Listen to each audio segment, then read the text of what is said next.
In this video, we're going to look at an example of finding a maximum area. So we're told that a homeowner wants to put in a play area for their dog. The play area is going to be rectangular.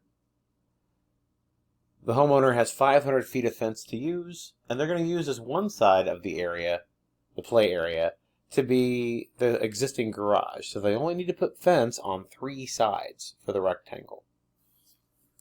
So it asks, what should the dimensions of the play area be so that the area is maximized, and then what is the maximum area?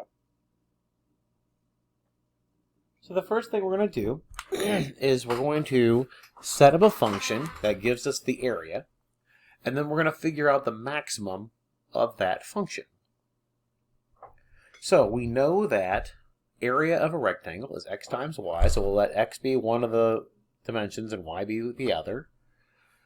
This is a function of 2 variables, an x and a y, and we don't know how to handle that kind of problem yet. So we need to get rid of one of the variables in terms of the other. So we're told that 500 feet of fencing are available.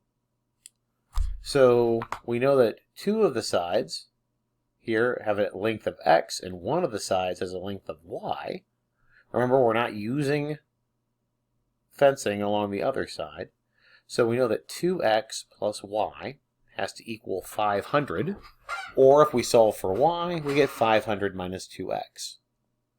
So now we have y in terms of x. We can use this information to substitute into our area function so that we get a function of one variable. So our area function, a of x we'll call it, is x times 500 minus 2x.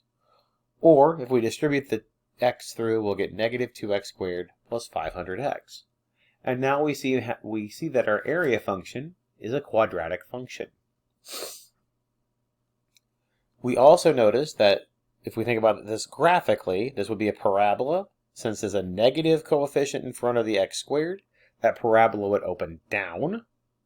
So the vertex of the parabola will give us the maximum. To find the vertex, we're going to put our quadratic function into standard form. First thing we'll do is we'll factor off the coefficient off the x squared. So we'll factor off the negative 2. Taking a negative 2 out of the 500 leaves us with a negative 250. We're going to complete the square inside the parentheses here. Remember, to complete the square, we will divide the coefficient by 2, which will be 125, and then square it. That completes the square on the inside. But since we're adding the 125 squared on the inside of the parentheses, remember that's subject to being multiplied by negative 2. So really, we are subtracting 2 times 125 squared. So to keep everything equal, we need to add 2 times 125 squared. So now let's simplify. Remember, we are completing the square, so we've rigged it so that it factors the same way every single time. It's always x, same sign, half the coefficient, and then quantity squared. So it's x minus 125 squared here, and then 2 times 125 squared is 31,250. So now we can see what the coordinates of the vertex are. The x-coordinate is 125, the y-coordinate is 31,250. And as I mentioned before, the coefficient on the x squared is negative, so this really is a maximum. So x is one of our dimensions that we're interested in. We're also going to need to know the y. To figure out the y dimension that goes along with it, we'll put the 125 in for the equation we have for y. 500 minus 2 times 125 gives us 250. So now we have the dimensions that give us the maximum area are 125 feet by 250 feet. And then we can figure out the maximum area in a couple of ways. One way is just to simply multiply the 2 values together.